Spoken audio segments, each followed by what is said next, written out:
It's time for AggroChat, the official podcast of the Tales of the Aggronaut blog and stalwart gaming community, where we talk about stuff and things, and the stuff about the things, and sometimes gaming.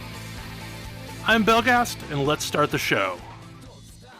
Hey folks, it's that time again. Time for another episode of AggroChat. This is episode 398. Tonight I'm joined by Ammo. Hello. Ashgar. Hi. Grace. Hello. Tam. Hello. And Thalen. Hi there. It really messes me up when I don't say Kodra because I pronounce Kodra in a very specific way. And not having that rhythm messes with me. Kodra is off at GenCon being Fred. Yeah. Being Fred alongside people being like Disney characters from the look of it. Like some sort Scrooge, of Scrooge cartoon character. I think maybe Glomgold. It might have been Glomgold. Could have been Scrooge. I'm not sure. And then the Skeletor was amazing. I didn't see a top hat. Top hat to me means Scrooge. No top hat means Glomgold. And yeah, it's Skeletor. I cannot wait to hear about this LARP. I would use that as our show episode card thingy, but I would not want to do that without express permission of everyone that is not Kodra. Yeah, because Kodra wouldn't care. Yeah, I mean, I think my very favorite part of that entire photo is that the duck cosplayer has the duck bill glued to their COVID mask. That is brilliant. Perfect. That is so Beautiful. brilliant. And sadly, none of you will see this picture because, again, I don't have permission for the people that were posing with Kodra, but it was awesome. Yeah. Maybe it'll be out on the internet somewhere. Maybe. You might be able if to you find it. ever see Gen Con photos or Origins photos or any other convention where LARPing happens and you see someone doing a spot on Fred from Scooby Doo, that's probably Kodra. Yep. Let's see. So the topic that we didn't cover last week because things were still kind of in flux was the Star Citizen 3.17.2 wipes and such. Oh yeah. So I guess a little bit of background. We held off on talking about this last week in case something might shake out from it, and it did. It did. So okay, going backwards in time a few months. Star Citizen basically they have had a roadmap that has been like a year and a half's worth of stuff that we think is going to happen in this next year and a half. And anybody who's worked in software development and especially video game design can look at that and laugh and know that none of that is real. And it was causing it's nice to want things. Right. Like I too have dreams, but like that's just not how any of this works. But like and despite multiple disclaimers, because nobody reads those, it was everything written up there was kind of this, it was like taken as gospel. This is what is going to be at this time. Yeah. The downside of transparency. And like, I don't know, I talked about this because I talked about this a few times when I've talked about Star Citizen is like, I find the whole radical transparency thing fascinating from a perspective of I don't actually think it's a good idea. And this is one of those reasons. And like they dialed it back and they just show the next 2 quarters now, which is reasonable. Like that's a reasonable amount of things that you could have be accurate. So they're working on a very big back-end system. It's a bunch of different puzzle pieces that all go together. It's the ability to have persistent entity streaming, meaning the game will remember if you left, if you set down an apple or leave a ship somewhere, the game will remember where you left it so that when you come back into the area, it's where you remember it. Which is really important for like the whole persistent world, like persistent universe sim that they're working on, because you need to be able to leave ships in various places that aren't like in docks, especially when you get into like bigger ships that store other ships, et cetera, et cetera, et cetera. And the other thing is their ability to, they call it server meshing, basically the ability to seamlessly transition players and objects across different server instances rather than having like here is one server running a zone. It's more like the game renders a bubble around you and the and like around given players, and then meshes those all together dynamically, which is basically hey, our game is really expensive to run on the back end because it's a sim, and so this is a way to make it actually function, because they run into performance issues because the server is trying to render a whole bunch of stuff that nobody's actually seeing at any given time. Yeah. So as a result of this is kind of their next big piece. They're not going to have major feature updates probably for the rest of the year, or at least not until towards the end of the year. And they obviously don't want to tell people that. Like, that's not great. So the 3.17.2 alpha patch was, what if we dropped a huge amount of content? Like, way more missions, more mission types, more stuff to do, so that you've got stuff to do while waiting for the next big system to come online. If I had to guess, what would happen is a lot of things would break. Seems likely. Interestingly, you wouldn't be wrong, but mostly no. So the content, there's actually more content than I've had time to play in the 2 weeks since it's been out. They released the first thing that I would describe as a raid. It's an almost purely first-person shooter raid mission that they've been running as an event, and it's actually really much like the rest of the game. It's really, really cool when it's firing on all cylinders.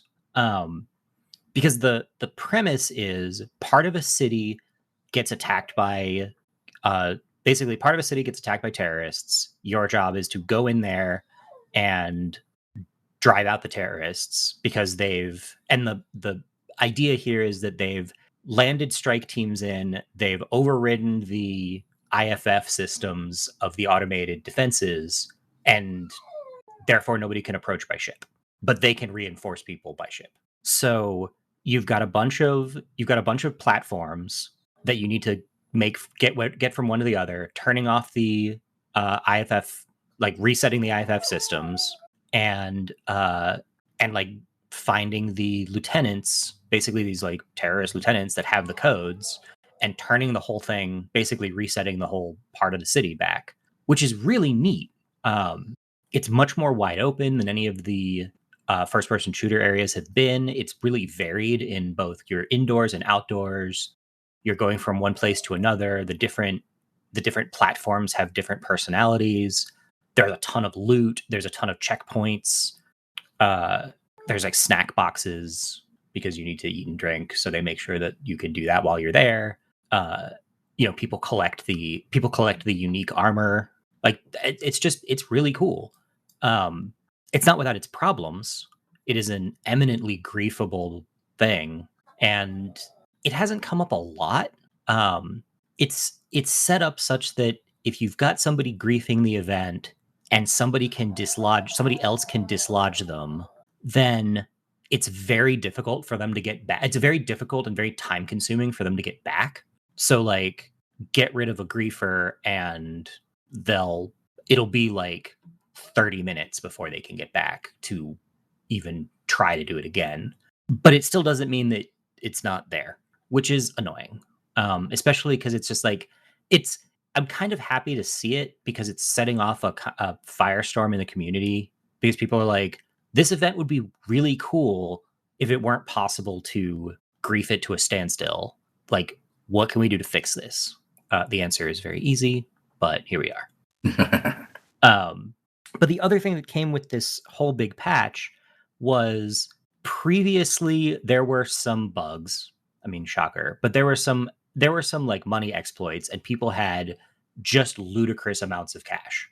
And so they did a wipe, and it's alpha, so they do wipes periodically. You are warned that they do wipes. The last wipe was about a year ago, so it's not like they do them terribly frequently. But people get upset about losing their stuff, especially when there isn't like a huge system that they're adding that would like make all of the stuff that they'd previously done not make any sense.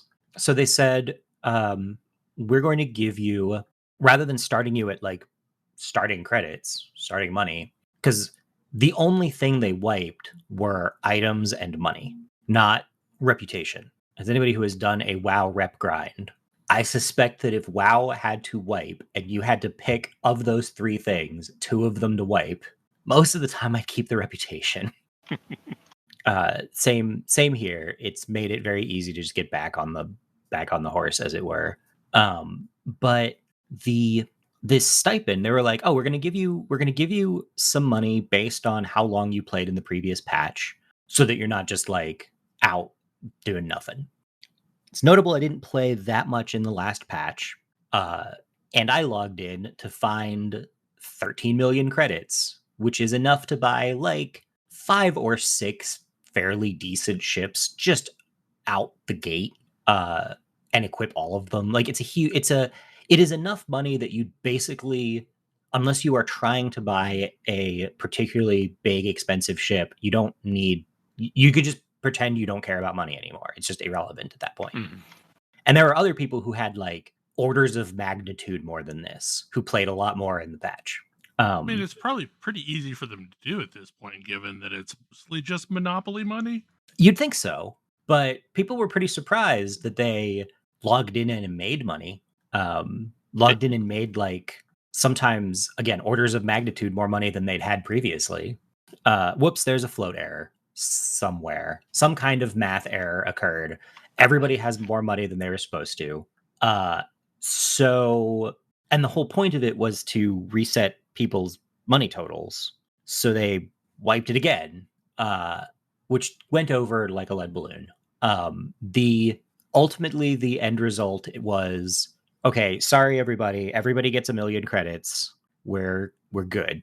And 1 million credits, frankly, is fine.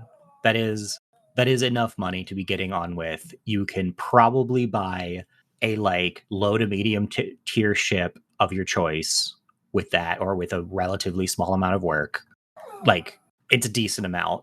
It's about the amount that everybody expected originally, not, literal billions. Not literally so much money you can buy everything there is to purchase in the game and still have more money than you could ever spend. Oh, so it was an auction house wiping event type thing. Basically. So the community is a bit salty about that one. Not terribly surprisingly. I feel like this is one of those, like somebody came up with an overly clever solution, and they probably should have just gone with the simple thing, because the simple thing just worked.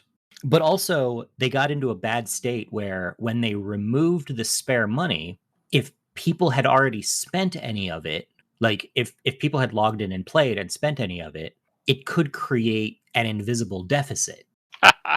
Oh, But the deficit was invisible. You still had credits, but it meant that like you still had some credits that you could spend, but it was desynced from how much the game thought you should be earning. So people would make a bunch of money and then log back in, and all of the money they'd made was gone because they'd hit some kind of weird deficit. It's a problem. Somebody got overly clever with their entire money system, and it's been a mess for about a week. I've hopped in and mostly just done stuff, not really looking at my bank balance in that game, because it's probably going to change.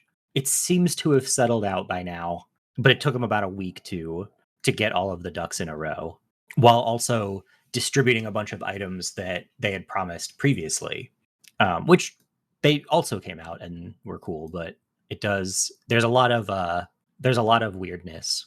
The other thing that I'm really, really excited to try and haven't had the opportunity yet are their like planet side missions.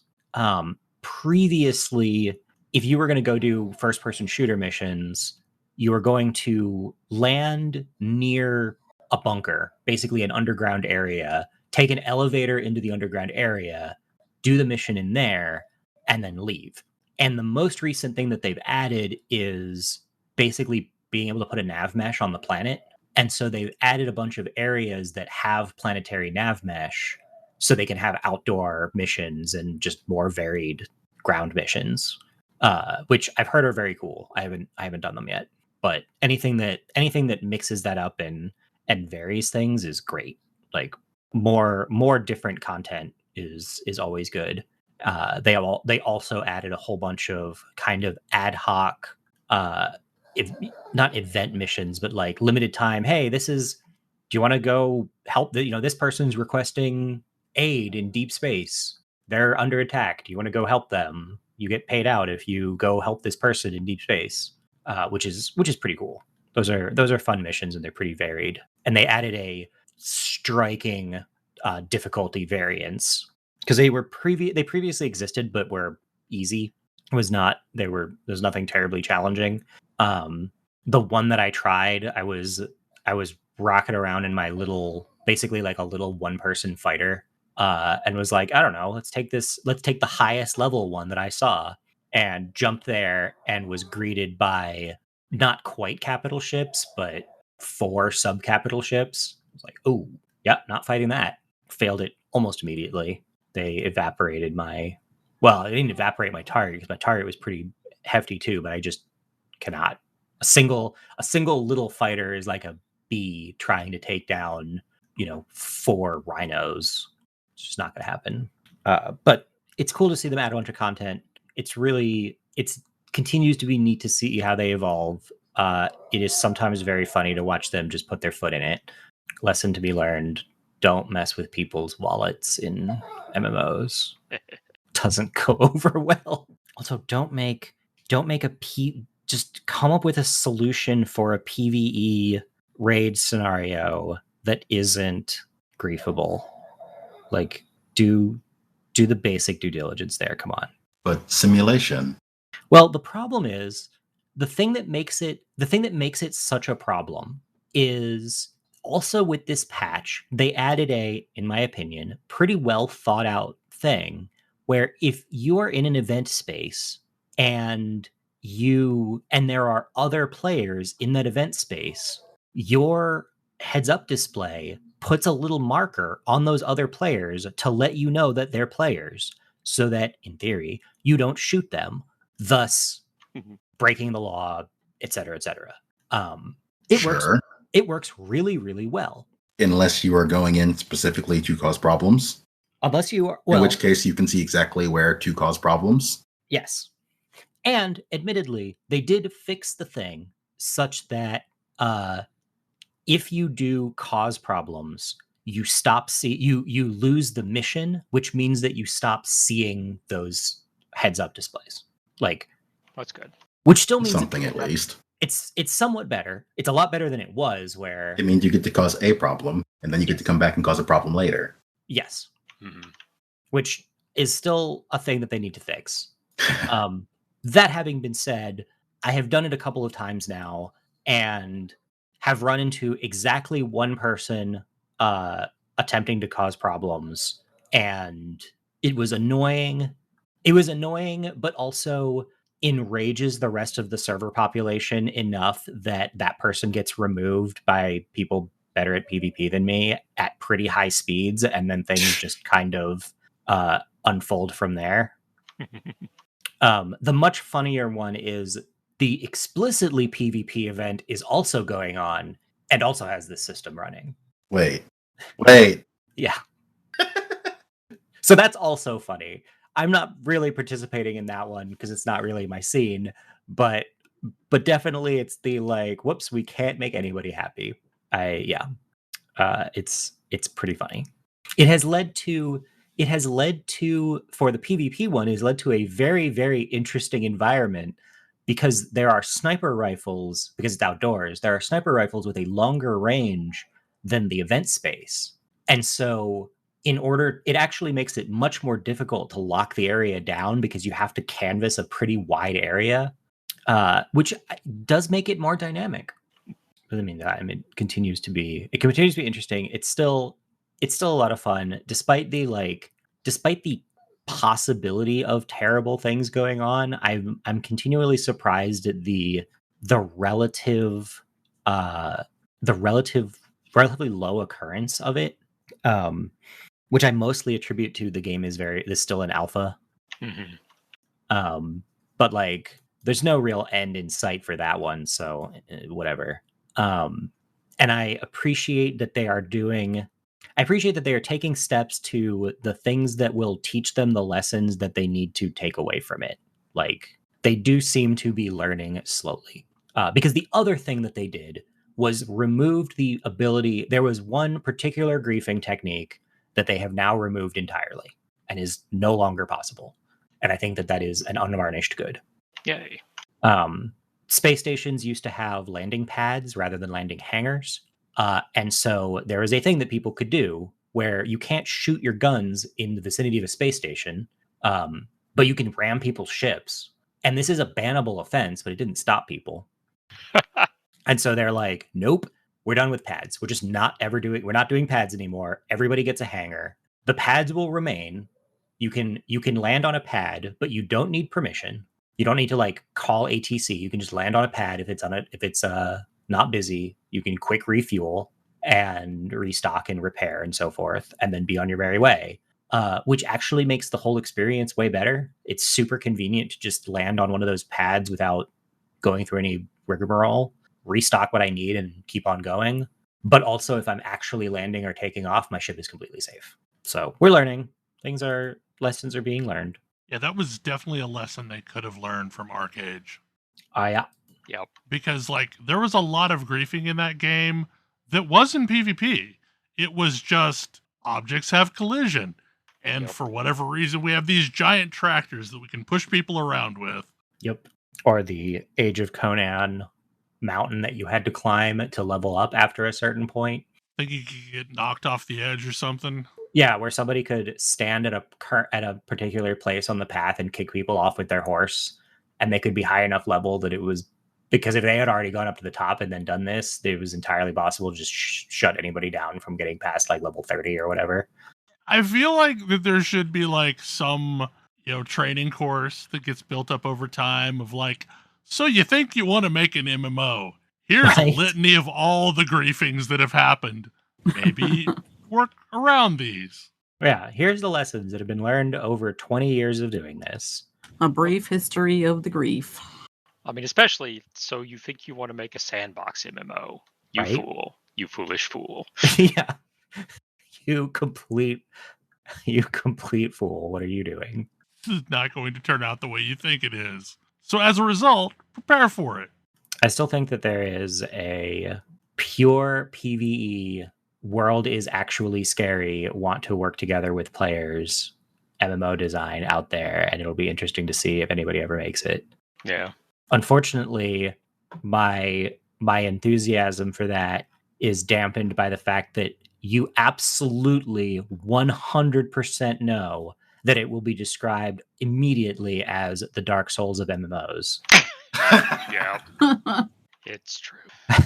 Put your money in the jar. You made a Dark Souls of reference. So in not sandbox MMOs, Festival of Four Winds is going on right now.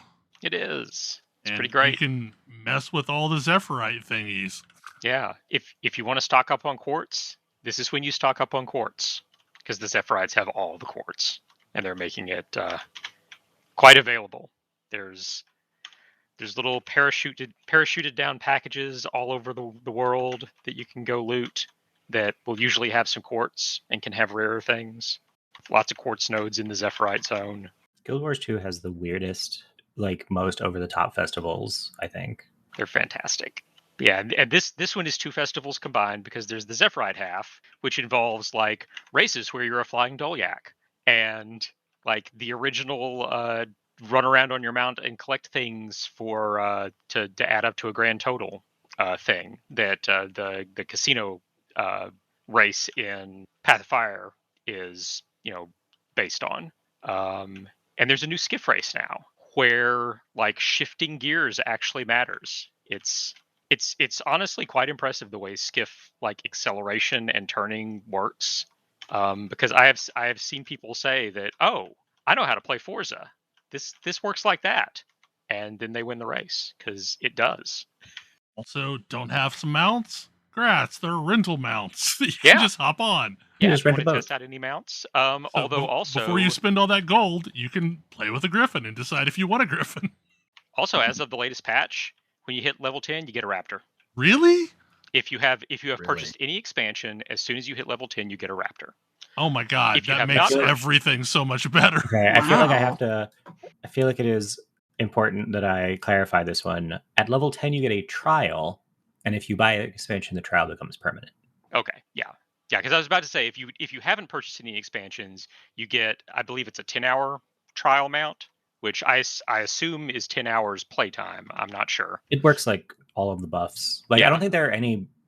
As far as I know, Guild Wars 2 doesn't have any buffs that take while you're offline. I don't think so.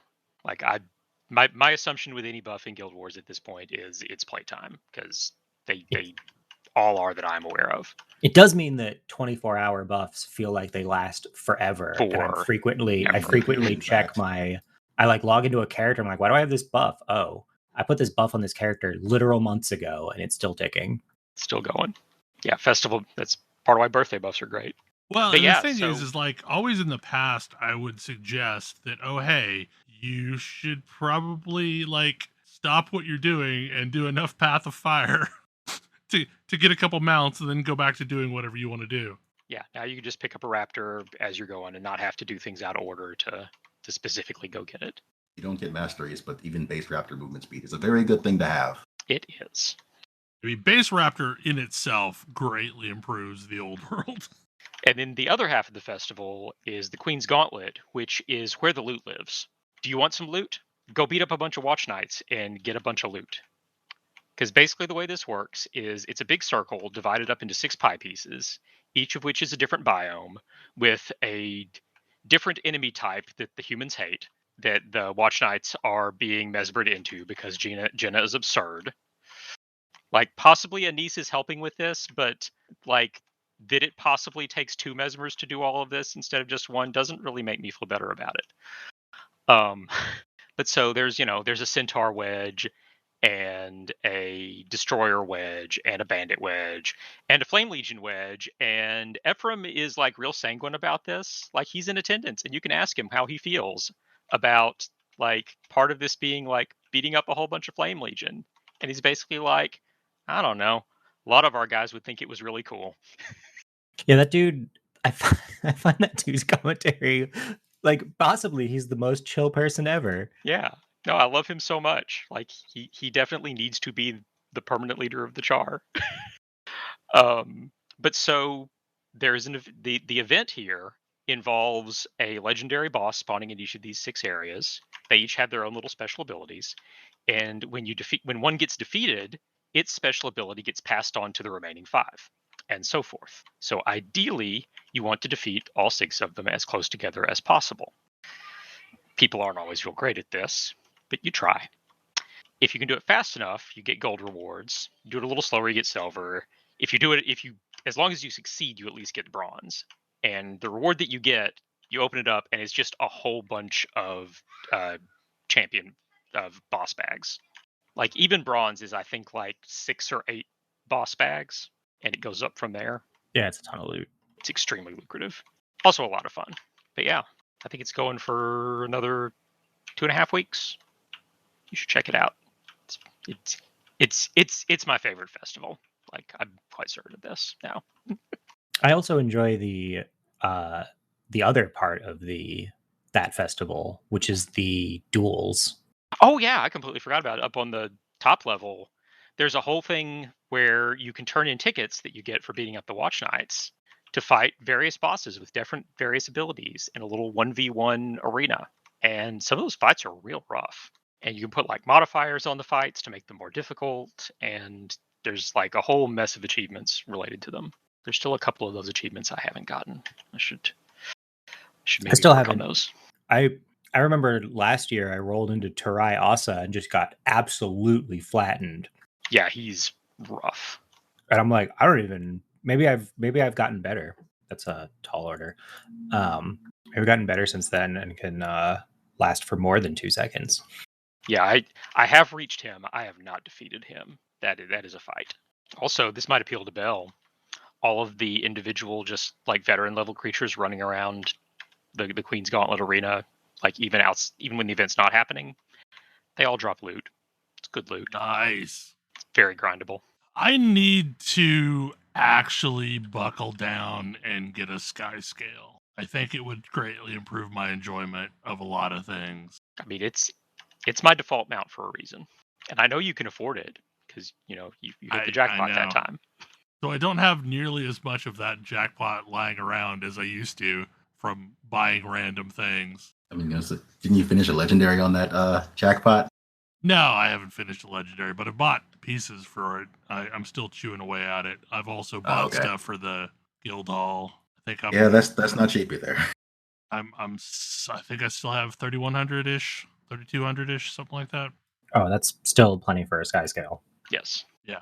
Like you need, like if you just bought all the things that you could buy to to shorten it, like it's still measured in the hundreds. I'm pretty sure. Mm-hmm. It's the collections that are stopping me right now. The going around and collecting eggs and stuff like that. I mean, I started working on it, and I need to figure out if there's a Blish HUD marker that I can throw on that's got all the collections for Sky Scale. I bet there is. And just like chew through it that way. Mostly you can only do them one at a time, though. Unless, I guess you're on the first ones where there's all I've got the first two, yeah. And they're in a zone I'm not super comfortable with because I only recently got to that zone for the first time. I mean, the first two I didn't think were that bad, but it's some of the later stuff that's a little longer. Well, and I know there's some time gating on some of the stuff as well. It's pretty short, though. It's like 2 hours between steps now. Oh, okay. I was gonna say there's some very short time gating on everything but the food, and you can buy the food. Yep. So on this next one, it is going to be the most shallow and summary topic ever, but Sandman came out, I think, on Friday. Yeah, Friday. So obviously, we're going to avoid spoilers because it came out yesterday for us. Yeah, I burned through it in one watch, and Thalen's like 4 episodes in. Yeah, I've watched the first 4 episodes. I watched the first 4 episodes, and I knew what comic was adapted in episode 5, so I was not watching that right before I went to bed. It's asking for trouble. Well, and like what's been really interesting is, I mean, like Neil Gaiman has been heavily involved in this production. And what has been interesting is just how almost shot for shot some of the comics have been represented. And that is a hard ask considering how ethereal that comic is. Yes. Like there's some of that stuff that I wasn't sure how they were going to visualize, and that's how you do it. It's like, yeah, and then you're like, no, that looks perfect. Like, oh yeah, I remember that panel. Yeah. So like the casting is so good. It is so good. Like there's a bunch of stuff that changes if you have read the original comics. But I'm okay with that. Like it's the problem with Sandman is it is a almost horror paranormal comic that is happening in a superhero universe. Yeah. Well, and it's especially noticeable in those first 7 issues in Preludes and Nocturnes because that's where it's at its most horror comic. And that's also where there's the most direct references to the DC universe as a whole. Like that's the storyline where, members of the current Justice League show up, on a couple of pages. And Batman is referenced. And Etrigan the Demon and things like that. Which sounds like it wouldn't work at all, but works remarkably well in the comic book. But also I can see why in adapting it, they removed the majority of those, references to the DC universe. Like, because most of those, like, you can either entirely remove or modify them and it still works just as well. Like you don't have to have the wonderful, wonderful scene where the Martian Manhunter falls to his knees in front of the Martian Dream God and then tells Mr. Miracle, it's a long story. Come, let us find my Oreos.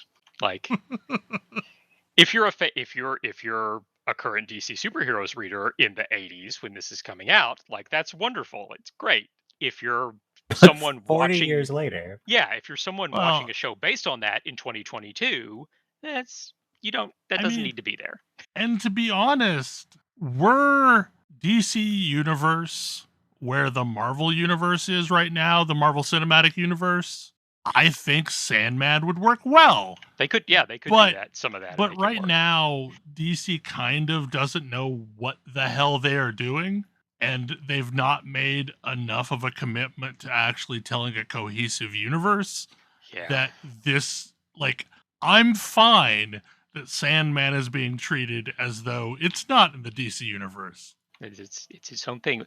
And it's because so far, like, and I obviously I'm 4 episodes in, but so far the majority of the changes are due to either removing it from that direct DC continuity, the fact that it's set in the modern day and not the 80s, or in a couple of cases just like minor changes to adjust motivation for things, to like give a character a clearer reason for something, that sort of thing, that on the whole I think works really well.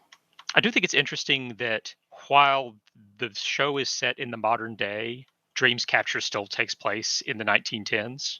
So certain characters are like 30 years older in this than they were in the comics. Yeah. But they've done a really good job of spackling over those inconsistencies. Yeah. But yeah, no, so far this is amazing. I highly recommend it. And I look forward to seeing it continue.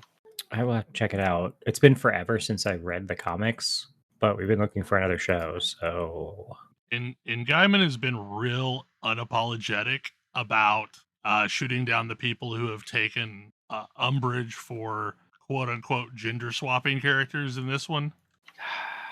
I'm sorry, she works wonderfully. Like, well, yeah, but there's a lot of characters that that have changed subtly, but like I wouldn't want them any other way, because there were a lot of very gender fluid characters in Sandman. This is very true. You can't really hard archetype, like, Lucifer, Desire. There's a lot of characters that just didn't really fit neatly into a gender bucket, and this series is going all in on that, and I am all about it. Well, look, if this show was happening in the 1980s, then I would be on board saying that Lucifer should be played by David Bowie. Absolutely. But it's not the 1980s. This is not an option that we have. And Gwendolyn Christie is wonderful. So good. So good. And that's the thing that's the big takeaway that I've got about this show, is the casting is so good. Like, Death is the perfect death. Desire is so good. Lucifer is so good. Because what matters about these characters is their personality and their attitudes. Like, that's the thing that if they get that, like, the rest is window dressing almost. Yeah, I mean, and Morpheus may not have exactly Robert Smith hair, but close enough. But again, it's not the 80s anymore. It's not the 80s anymore. Anyway, you should absolutely watch it. It is super good. And the thing is what's so nice about it is, like, there's material for people who have read the comics, but also there's nothing about this that requires explanation ahead of time. Like it is going to ease you into this weird, wonderful world of Sandman.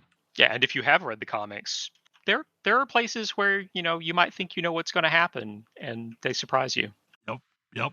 I will warn you though, for those sensitive, there is an animal death about 30 minutes into the show, so yeah, and it's not great, but it's kind of gruesome. Like, Sandman had horror roots, and the show does retain those. Like, it gets splattery on occasion. Be warned.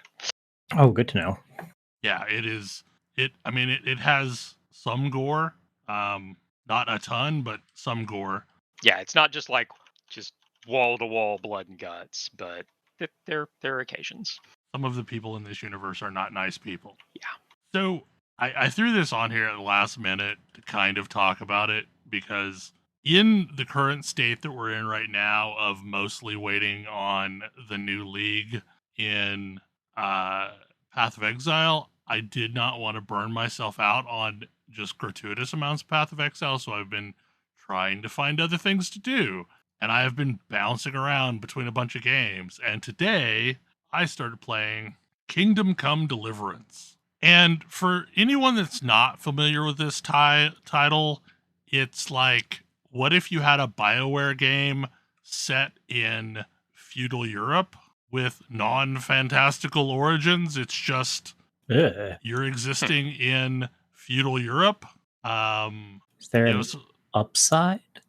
it's interesting. Like, I mean, Are we talking actual feudal Europe with giant tumors hanging off your face, or just no, yeah, no, but yeah, you're basically in Bohemia, and there's a war of succession as a good king dies and his horrible son takes the throne, and a military overlord seeks to dethrone the new king that is seen as weak, and there's a bunch of peasants held in the balance, and you're a blacksmith's son that happened to be in one of the towns that's collateral damage in this war. That does have some real BioWare vibes, like yeah, it's JRPG style. Your childhood home is destroyed. Time for adventure. Yep. So basically I've gotten through the extended tutorial, and I am now in the first real area, and I assume I'm gonna go through and become a knight, because that seems the direction that I'm going, as I fight for the folks that are still loyal to the king. Who is this game by? It is by Warhorse, which is a Deep Silver studio. That's not incredibly specific. It's a very competent game. It's got decent voice acting, probably better than Spider's level voice acting. The animation's good. The core problem with this game is, much like the original Witcher, they tried to get real creative with a way of making sword fighting be a thing on the screen other than just clicking a button. So there's this whole combat, riposte, parry system that doesn't quite work. I've yet to find a game with a better sword fighting system than Monkey Island. There were so many proper nouns that could have gone at the end of that sentence. I was wondering too. And I'm fascinated at that one. Okay, I feel like we have to pause this Kingdom Come Deliverance discussion. Thalen, explain. So in the original Monkey Island, and like they continued using this in some of the later ones. You're trying to become a pirate. So one of the things you got to do is you got to become a master sword fighter, which means you have to learn the art of insult sword fighting. Because like sword fighting, it's about waving your sword around and poking the other guy and all that stuff, sure. But it's also about properly insulting your opponent and responding when they insult you. So the main mechanic of sword fighting is picking the proper response to the insult thrown by your opponent. So the first thing you got to do is you've got to learn the various insults and responses to them by challenging people to sword fights. And it just goes from there. Okay.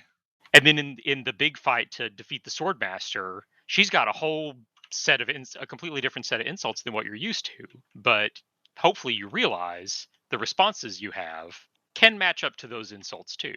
You just have to figure out, how to properly use them. It's great. Okay. So, unpausing. Like the core problem with this one is that the AI is entirely too good at perfect dodge and perfect block and perfect parry. So the fights just end up being just take forever. They just take forever. And if you get hit, like, anytime you connect, you take severe damage. So it's a lot of dancing around and not getting hit, and then at some point you land a blow and the fight is over. It's one of those, we're being realistic here. If you get hit with a big old sharp piece of metal, it's bad times. Yeah, but the problem with that is that's not actually fun. Like, there's none of that that's actually enjoyable. Like, it's just tedious. It's fun if you design a game around it. Yeah, this is not a game designed around it. Like, it's tedious. And Whatever, it's whatever got happened to that Kickstarter of Neil Stephenson's again? like How did that go? So the other problem is it's got non-consensual camera locking, for lack of a better term. Like once you start fighting something, you're locked on that person, and you have to scroll the mouse wheel to switch targets. So anytime you're fighting 3-4 things at a time, it is miserable. So about mid-afternoon, I discovered the wonderful world of Nexus mods and Kingdom Come Deliverance. Because there's a whole slew of mods that don't 100% fix these things, but make them a hell of a lot more enjoyable. And the rest of the game feels kind of like almost Oblivion. Like the roaming around the world feels like roaming around Oblivion, except for it's a non-fantastical world. It's just, feudal Europe. So we'll see how it goes. But like, so far I'm intrigued enough. Like, there was enough there to keep me from just uninstalling it, that I went to the problem of going to look for mods to fix these things. So I don't know, like, it's interesting. Like, so there's a bunch of DLC that at one point I apparently got with my copy. And one of the most interesting ones is like, you finish the tutorial and then you're talking to this person that is a childhood friend that ultimately saved you. And like, if you ask what happened and how she survived the events, it kicks off. Like, I thought it was just going to play a cutscene. No, it kicks off a DLC, and you play through the last several days that you just played through as the main character as this side character, and see all of the things that she did leading up to the events, and ultimately how she handled the events. So it's kind of cool. Like, I don't know how many more of these vignettes there are going to be, but like, I was interested in that. That was kind of cool. The main character starts out a little bit Luke Skywalker-y for my taste, where, he's just wanting to go to Anchorhead to pick up some power converters. But I had heard good things about this game, but I had also heard that the combat system was kind of awful. So I was at least prepared for that. So we'll see how long this one sticks with me. Because I was playing Red Dead Redemption 2, and that, like, I've talked about Rockstar's version of open world not being my favorite thing in the world, where it's all mission based. And I got to a point where I ended up like hitting a bug and crashing to desktop, and I was expecting to resume from a checkpoint, but instead it resumed me from the very beginning of that mission, with the start of that mission involving me having to herd some damn sheep before the events that were taking place. So like, that was 3 hours worth of gameplay probably that I'd have to repeat. Yuck. Like, yeah, no, I'm not going back to that right now. So I've got like a bunch of weird topics here in a row. And we've talked about gatekeeping before and the negative effects of gatekeeping. And I don't even know if this is a fully formed thought pattern, but we're going to indulge it and we'll see if it goes anywhere. One of the groups that can potentially be the most gatekeepy ever is fringe musical bands and the people that love them. Because if you weren't in at the ground floor, then clearly you weren't there when, whatever they were doing was vital and important. You're not a true fan. You didn't get on board until they sold out. Yeah. Is this the what's this called? Is this the you've probably never heard of them thing? Yeah, you've probably never heard of them thing. Like, that is absolutely a thing. Like, I don't hang around enough people who talk about music that much to run into that. So I don't know if it is as much of a thing as it used to be, because like, I very much listen to a lot of things that were not top 40. And because of where I grew up and the lack of access to those things, I had to run in circles that were weird little sketchy shops that had bootlegs and, import CDs and all sorts of weird stuff because I couldn't go to the mall and get stuff. And that was absolutely a thing that was deep within those circles. And if you chose to buy the wrong album from a band, you were looked down upon because, there was the good album and then there was the bad album. So where I'm going with this is there's a group of fans that were super niche that loved Kate Bush. Oh, yeah.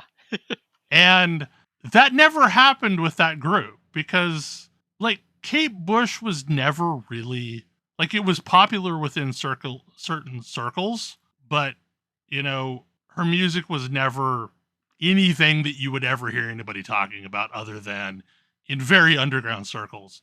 But the attitude towards Kate Bush always tended to be, here, let me make you a mixtape so that you can be flooded with all of the greatness that Kate Bush is. And it has been so delightful watching people discover Kate Bush thanks to Stranger Things. Because, like, for those who haven't watched season 4, Running Up That Hill by Kate Bush plays a pivotal role in that season. And that song has been everywhere. There have been so many, like, re-recordings of it as a result. So much, general love for Kate Bush as a result. Like, Kate Bush had never had a number 1 chart placement in the US ever. Like, even during the correct chronological time. And thanks to Stranger Things, like, Running Up That Hill has charted number 1. And it's been just delightful to watch people discovering that song. And also, that's got to be deeply surreal. It is. Like, it is. It's like, it's like on par with, oh God, what's his name? Never Gonna Give You Up suddenly becoming popular. Yeah, Rick Astley. Yeah. Rick Astley being like, what? And like, Rick Astley has been really cool about it. Like, he's taken it in stride. Like, and understands that, like, okay, so some people like my song as a joke, but other people genuinely like it. And, like, Kate Bush so far, from what I can tell, has been really cool about this sudden fame and been really thankful to everybody, rediscovering her stuff and, like, streaming in mass songs on Spotify and Tidal and everywhere else and YouTube. Yeah. But, like, as someone, like, I would not say I was a massive Kate Bush fan, but I liked Kate Bush. I was more of a Cure fan, but still, like, I was in the same circles as lots of people that were super into Kate Bush. It has been really interesting to kind of have, like, the afterglow of people experiencing that music for the first time. And, like, to some extent, I kind of went through that, I don't know, a couple years ago when Meg Myers covered Running Up That Hill. And there was a whole resurgence to a lesser extent because Meg Myers also is a bit of a niche thing. So, like, I saw, like, an upwelling of people, really getting into the song again at that point. But, like, to see this has just been wild. So if there's ever a case against gatekeeping, and this is just kind of what popped into my head, is like, this is the prime example of why you don't ever want to gatekeep someone, because like there's just been so many cool things that have come out of the rediscovery of this, like, very major artist that made, like Kate Bush was an influence on a lot of people that people listen to, not necessarily the person that they knew of. Yeah, I mean, stuff isn't better because it's niche. Yeah. Like, that's not how that works. And there have been some people, like, mad that all these people are like they're not true Kate Bush fans, Right. They only just discover, they're just all jumping on the bandwagon. Like, just stop. But I've seen far less of that. Love something enough to unapologetically share it with other people. Yeah. Right. Like, this is great. Enjoy it too. Like the proper response to seeing somebody discover something you love and enjoy it is happiness. Like you should be joyful seeing their joy. Like What- that. I feel like the correct response is to then immediately turn around and suggest like 12 other things that they should listen to because they might like it. Also a good response. Yeah, but yeah, like. That's why we make art. But yeah, there's like I don't know. There's this type of person that like it's very important to their personality that the thing they enjoy isn't popular, and Or that they were there first. yeah, and they just don't know how to react when that thing suddenly like hits the big time and becomes massive. Like all the old RPG players, like when now that D&D is like a huge thing and like in the public eye, and people everywhere are playing it. It weirds me out, but I think it's lovely. Yeah, like like I don't really believe it's happening, but at the same time it's lovely. Like I think this is the greatest thing. It's cool. Yeah, and like I'm not real into actual plays, and like I'm not real into watching other people play D&D, but I'm happy that they're playing it and they're enjoying it, and like it does not bother me that they didn't have to go through the bad times of having to worry that someone was going to yell at you that you were going to hell or something. Which is absolutely something that happened, but yeah, it was honestly what made this season of Stranger Things kind of hard to watch. Yeah. I like there were several moments when elements that the characters went through were like, oh god, I remember that. And it sucked. Like the satanic panic was a thing and it sucked. Yeah. It was horrible. And and all this season needed was that damn made for TV movie with Tom Hanks in it. Oh god. Mazes and Monsters. Yes. That movie. But yeah, that's one of those that like I've seen like the people not like people realizing that no that's really what it was like back then, that like anything remotely connected to magic was just the height of evil. Doing yoga was because Western religions, which is Satanism. Weird times. Yeah, it's not good. And I have good memories, but it was not good. And I would never wish anybody to have to go through any of that. No. So it would be lovely if, we all would just spread our joy when somebody else lands on something that, we also love and not demand that they name, 5 songs. Yes, the better option is to say, hey, here's 5 more songs. Yeah, see what you think. If you like this artist, hey, check these out too. They're pretty drift compatible. Like, yeah. Or better yet, ask, hey, what's your favorite song? Oh, if you like that one, then try these because it's the same vibe. I don't know. It's just been interesting. Like I've seen way less of the gatekeeping around Kate Bush because, like, for the most part, Kate Bush fans were some of the coolest people ever. Like, I mean, like Kate Bush and Laurie Anderson are kind of in a specific niche in my mind. Mm-hmm. And Laurie Anderson fans were also pretty cool. So another thing that happened this week is that Bloomberg broke story that the 3-year in development WoW mobile game has been canceled. Darn, what a shame. And I'm shocked. Yeah, so like I wrote about this on my blog. So I'm actually a little blog. surprised. I wrote about this on my blog, and I don't know, like, to me, I think there's 3 things that could have happened, and maybe it's a mixture of all 3. So 1, I do think there has been a damage to the Diablo brand as a result of Diablo Immortal. So, I mean, we know it made a bunch of money, like, the first week.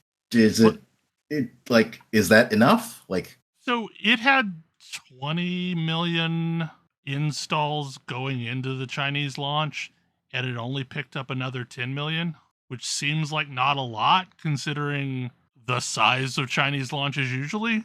Mm-hmm. For a Chinese mobile launch, that's tiny. Yeah, exactly. It's tiny. So like, I don't think the game is bringing home anywhere what they expected it to, and like, there's just been one bad story after another. Like, the dude that spent $100,000 and can't matchmake with anyone. Gee, it's not like we couldn't have predicted. Oh, wait, we did in fact do that exactly on this podcast. We exactly predicted that. Yeah. So like, okay, and everyone's like, well, I guess you won the game. In the game of spending money, you won the game. None can Congrats. stand against you. Literally, they're not allowed to. Good job. Yeah. So, like, I do think that there's been tangible damage to Blizzard and the Diablo brand as a result of Diablo Immortal. And What? Diablo itself is a smaller brand than World of Warcraft. So, like, I do think that they may, like, it is within the realm of possibility that they are rethinking whether or not they want to do another mobile game like Diablo Immortal, but for Warcraft. Because, like, I think it would cause even more harm. So that's path 1. Path 2, NetEase is kind of in hot water right now with Chinese regulators. Like, that was the first thing I thought of when I saw the story. And as a result, has had games not approved recently, like several games not approved. So maybe that partnership isn't beneficial to Blizzard anymore. Like, they will have to partner with someone for the Chinese market, but maybe they pulled the plug as a result of that. So like, that's kind of path 2 that I'm thinking. And path 3 is, by all accounts, Arclight Rebel is a pretty good game, and that was developed entirely in-house. So maybe they're thinking they no longer need a third-party engine that some mobile developer created. Because, like, Diablo Immortal was built on top of the Messiah engine by NetEase. So maybe they decided that they'll take it on themselves in-house. Or could be all of the above. I don't know. I mean, my suspicion is that all of these, to a greater or lesser extent, are part of it. The official stated reason was a financial disagreement. So maybe it's even as simple as NetEase wanted a larger cut of the next game. Whatever the case, at least for the moment, we don't have to worry about another Diablo Immortal, but for Warcraft. Hooray. I am extremely curious that after Diablo Immortal's large initial spending, how it's going to continue. Yeah. So I've kept a loose tab on that community. And for the most part, no one that I know that was playing the game is still playing the game. Yeah. I feel like the trajectory you see for games like that, if they start to lose players, like, it just keeps snowballing. I mean, that's part of the thing with free-to-play games, though. You need people to give you money, of course, but you need players who aren't giving you money so that there is a game for the people who give you money. And the other problem is everything in that game tends to be gated around finding 3 other players to do it with you. Or for PvP, it's a larger number than 3 other players. But like, running any of the daily stuff, like the dungeons, requires that you matchmake with 3 other players. Like, at the lowest level, you could solo dungeons and you could queue for a dungeon just by yourself. But like, once you move up into Hell 2 or Hell 3 or anything beyond, you have to have 3 other players that are at the same equivalent range you are. So as the game ages, it really becomes impossible for anybody to start new. Wow, that design absolutely exacerbates that thing I said. Oh yeah, yeah. like brand new players won't have anybody to play with. Didn't we No learn this lesson? Occurred going into this game. Like, other than how do we make money? That appears to be the only thing they attempted to try to learn going into this game. I'm really curious which lessons, if any, they take away from this with regard to the Diablo 4 monetization.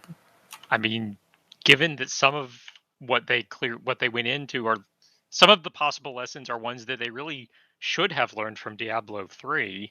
I wonder. That's kind of a good point. But yeah, Or, between I mean, like I was just thinking of like what it would do to the market as the number of players shrinks. But if you've got matchmaking that has to happen on top of that, like there comes a point where the game is just not viable if there's not enough other players. Yeah, and that's the corner that they've painted themselves into is like I stopped playing because I couldn't progress to Hell 2. Just full stop. I did not have the gear level required to move up to Hell 2. But like I had the level, I had the Paragon level, I had all of the other things, but I didn't have the magical item level number to survive there. And it's not just that like, oh, maybe I could do what we do in Guild Wars 2 and out tactic the content. It's because I didn't have the number to ride the ride. Everything was doing like 300% more damage to me. Ew. Like there was like a hard cap that like, oh, if you're not above this point, we're literally not going to let you do this because we're going to make it so the deck is stacked so hard you can't do it.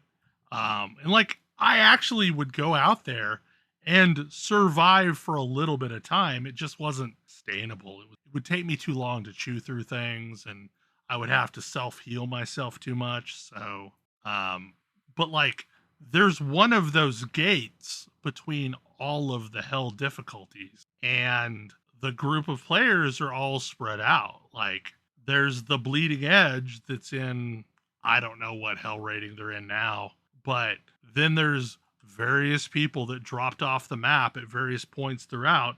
So not only are you killing the pipeline of brand new players, you're also making it very unlikely that anybody's going to reinstall and start back up because you don't want to go back to doing the lowest thing you can do because you're not going to get any progress there.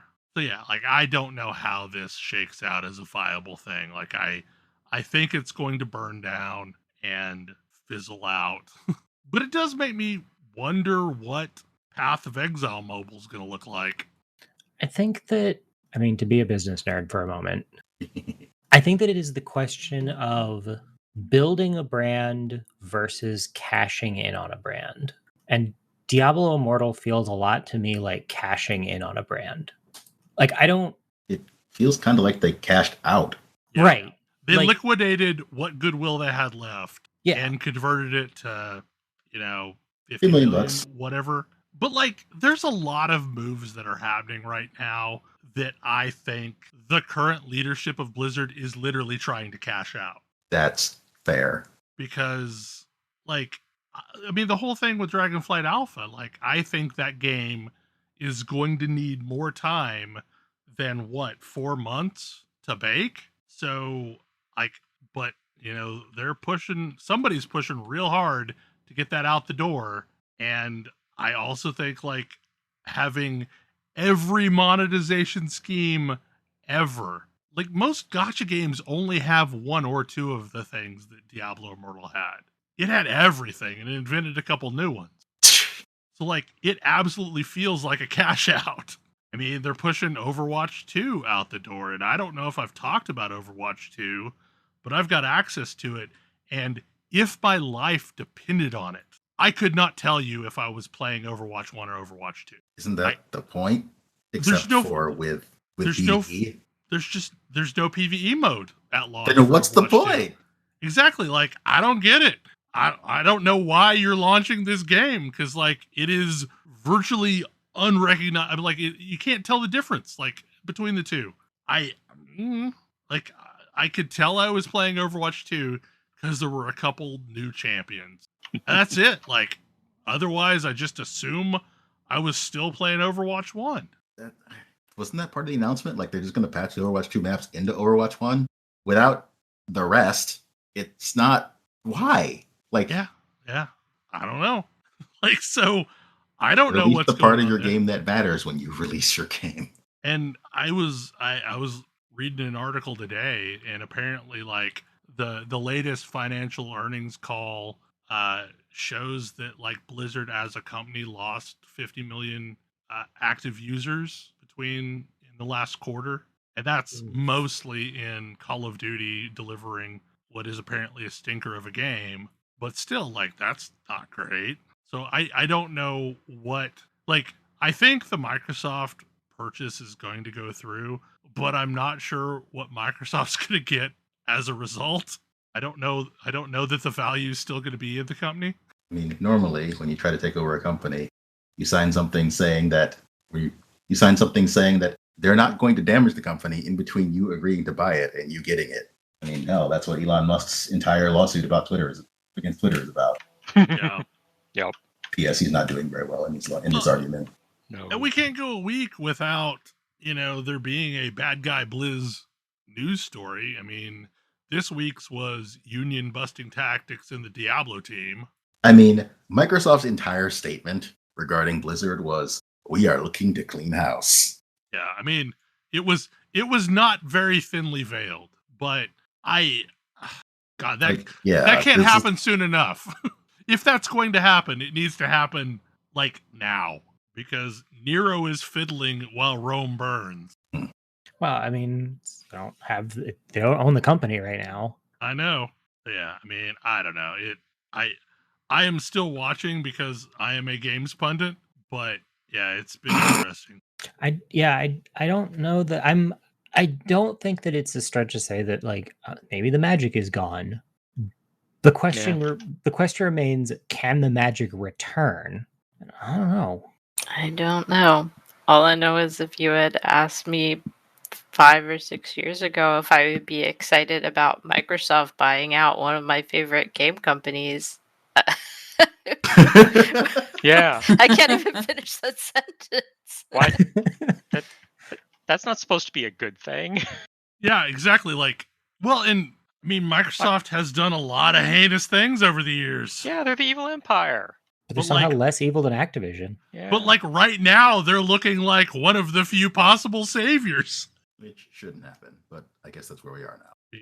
Yeah, I mean, we are in the darkest timeline. I mean, we've known that for a while now. Multiple pandemics at the same time? Yes. Anyway, yeah. And the kind of the sad thing though is this week another zone was released in Dragonflight Alpha, and it's one of the better Blizzard zones. Like it could pull this off if it gets polished in the right way. Like, I think Dragonflight as an expansion could pull off making good on the last 2 expansions. Like, I see, how sculptors will talk about being able to see the sculpture in the clay or in the stone, and they're just removing the parts to let it, come out there. Like, I can see the raw stuff in what I've played that could turn into greatness. But like, there's a lot of work to be done in order to get it to there. And they really need to nail this, or I don't know. Like, I don't know if there's a Warcraft after that. Like, you have 3 bad expansions in a row. I didn't think they could survive 2. I don't know that they really fully survived 2 bad expansions. I don't know. Maybe it's time for there to be another MMO that anybody can talk about. Yeah. Yeah. Maybe. Like the floundering of Warcraft has been really damn good for a bunch of other games that didn't get much attention. Like, they've all had great numbers, not just Final Fantasy 14. Like, competition is good. Competition is variety. Like, the water being poured out of the WoW bucket raised a bunch of ships. Well, and MMOs stagnated for like a decade because nobody could get a foothold other than World of Warcraft. Yeah. The only game that could get a foothold was leaning on one of the few more beloved properties like ever created in games. And even that had a real rocky start. But as a result, like, there was a really cool opportunity where MMOs picked up what console games were doing, and there was a complete change in how both MMOs and console games went, but console games learned first and moved faster, and now every game is a live service game. Yep. Versus every game being an expansive open world extravaganza, which was probably never truly going to be the case, but at least we would have gotten a lot more co-op games out of it. Well, and it kind of goes back to a topic we've talked about before, where like when at the infancy of the MMORPG, it was doing things that nobody else could do because it was operating on a scale that nobody else could operate. And it was giving you a cohesive environment to hang out with your friends. Yeah, but every game does that now. Yeah, like the big thing was you could play with your friends. And not just like a couple of friends that you invite over to your house and, sit and play something split screen. Like all your friends, like from different states or different countries. It's amazing. And that's just the internet now. Right. That's every game. Like you could just do that by default. That's the thing. That's how games work. So like the thing that made EverQuest and World of Warcraft and a lot of those early games unique, default pattern. So like these games have to do something that you're not getting from a console game that's a live service. And that's a much harder ask. And the big thing that I've noticed in playing Dragonflight, and I've said this before, I think I said that in the first episode I talked about it, is how old of a game World of Warcraft feels. Like it really feels like an older design pattern. And it there's a lot of freedom that newer titles, or even not necessarily newer titles, but like titles that evolved in different directions, have brought to it. And I guess I'm just so much more used to the action RPG type experience as compared to the traditional hotbar experience anymore. Any final thoughts? I should play 3 Dead is a pretty Cells. good game. Okay, those were said at exactly the same time. Whoops. I heard Dead Cells. Ash, what were you talking about? Xenoblade 3 is a very good game. More people should play it. That is very good. Okay. Dead Cells. Just Ash should play it. Probably Okay. Kodra, As well. I've played a little bit of it. I've not gotten very far in it. It's very much doing the thing that makes Hades really enjoyable, but as a side-scrolly roguelike. Or at Yes, least I am aware of this game. I, for some reason, do not own it yet. plays real good on Switch. That's what I hear. Plays real good on Steam Deck too. Maybe someday I'll get to experience the Steam Deck. So is Xenoblade 3 reasonable as a first Xenoblade game? Yes, surprisingly. Yeah, it actually is. So one of the things is that one of the teams is very clearly based on Xenoblade 1, and one of the teams is very clearly based on Xenoblade 2, but none of this matters. Yeah. I mean, if you've played the others, you will notice things, but it doesn't really matter to the story at this point, or at all, really. Okay. I suspect it will matter at the ending, at which point... That's Yeah. kind of how Sure. Xenoblade 2 was. Yeah. So You don't know anything related to Xenoblade 1 until the very end of the game. Yep. And even then, it still makes sense. You just don't get the connection. It's been a lot of fun so far. The combat's really cool, and they do a good job of basically letting you play your favorite character, play your favorite class if you've got it unlocked on them, and stuff like that, and just do cool stuff. Switch things around during combat, or switch characters during combat, so you can switch to a different job to do. Like if you want to swap to your tank and play the tank, or switch over to your healer real quick because, oh no, the tank is dying, you can do that. And it feels Also, really there's a nice job and fluid. system. Next year's for Job Fiesta. Wait, it has a job system? Okay. Yes. All right. Yeah. I guess I have to play this. Yeah. Okay, so speaking of that, this is This is the last month.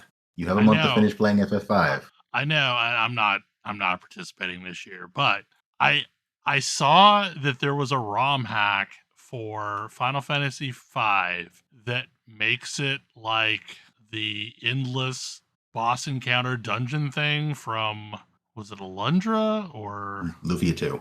Lufia? Okay.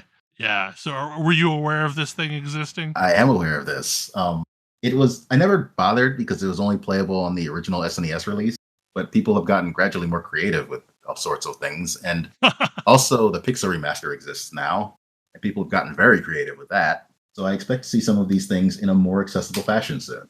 Yeah. Yeah. It sounded interesting where you basically had a fixed amount of time to get as far as you could, or you could play on endless mode and just keep churning through dungeons. Anyway, this was a weird show. Thank you all for tuning in. Hopefully you enjoyed it, and we will see you again next week. Good night. Good night. Good night. Good night. Good night. See you.